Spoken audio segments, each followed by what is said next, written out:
किती गुणाची आहे ग तू? कस काय? हो इतकं काम करती. गवताचं गटुडं घेतलं म्हणून ना? नाही त्याच्यामुळे नाही म्हणलं मी तुला. हा मग काम करतीस तू. आरू काम करते का नाही तुझी मम्मी? कसलं काय करत कसलंच नाही. आणि हे कोण करते काम? ते पप्पा. अरे काम करते तोपर्यंत तरी म्हणणं तिला, तिच्या तोंडावर तरी म्हणणं. म्हण चल. करती मम्मी काम. हो का? होय.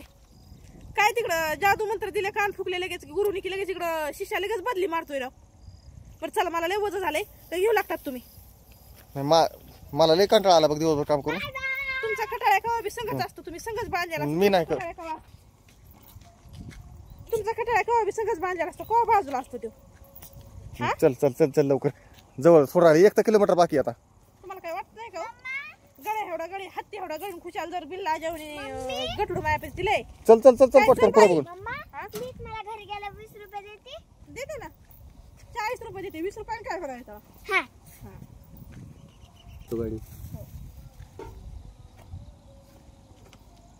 गाडी कशाला न्यायचं? नेते ना ती डोक्यावर. कशाला उगाच गाडीवर? तुम्ही वाद करू नका बरं. नेतो मी गाडीवर.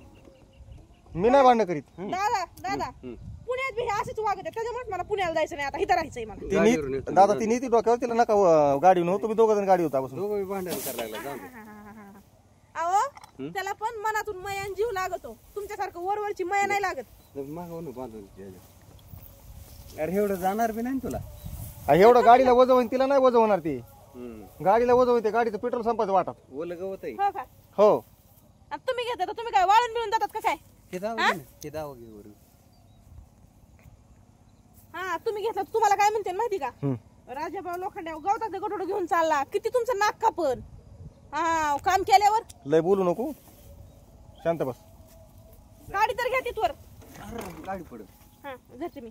दर गाडी गाडी तर नीट. घ्या तिथवर. गाडी जर नीट. ती बरोबर केवढं भार आहे ती गाडी पडायला लागली. केवढं भार आहे. जमान नाही का दादा? काय नाही पडत. आरूला गाडी बसू दे दादा. बघ किती माया केली तुझी. तुला वजन डोक्यावर घेऊन दिला त्यांनी. माझे सासरे आहेत ना म्हणून माया केली.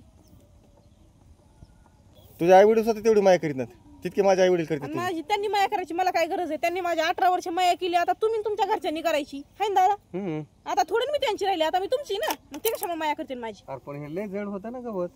है का नाही? हो. ए, चल का गाडीवर बस बाबा संग. आरूला घ्या ना. घ्या आरूला, चला लवकर उशीर लागेल. पडू ना बाप. चल बाबाच्या पुढे बस. हे बघा, हे बघून तुम्हाला काय आठवलं मला कमेंट करून नक्की सांगा. तुम्ही असं कधी तुमच्या आजोबासोबत गेलात का गाडीवर बसून? हे बघून मला तर खरंच जुने दिवस आठवले बरं का. कारण का आमच्या घरात ना मुलगी नाही, त्याच्यामुळे ना सगळ्यात जास्त सगळ्याचा जीव आरोहीवर आहे. हाय ना दादा? मुलगी नसल्यामुळे सगळ्यात जास्त जीव आरोहीवर आहे. लोखंडे साहेबाला बहीण नाही ना, त्याच्यामुळे ना सगळ्यात जास्त जीव. आणि आम्हाला जे पाहिजे होतं ते देवाने दिलं. आम्हाला मुलगीच पाहिजे होती. तिला पहिले महाग बस ना, तो दिसायचं नाही वाटांनी. वाट पडून महाग बस ना. अरे मग हे दिसत नाही त्याला ह्याच्यावर. ए बाबा तुम्ही पंडावून पडताना आरू. गाडी चालायची त्यांना चालवायची. तिला काका घे ते बघा कशी बसली. नाही दबन जाऊ दे. नका बसते का? तुम्ही कोण कोण असं आजोबासोबत गाडी बसून हट्ट करून गेलात मला कमेंट करून नक्की सांगा बरं का. कारण का मला तर आजोबा नव्हते, त्यामुळे मला तर काय असं म्हण कधी प्रसंग आला नाही. पण आमच्या आरोहीचं सगळे स्वप्न पूर्ण व्हायला लागलेत. आणि आरोहीचे आजी आजोबा आणखी लय नव्हे तर, त्यामुळे टेन्शन नाही. कमेंट करून नक्की सांगा मला.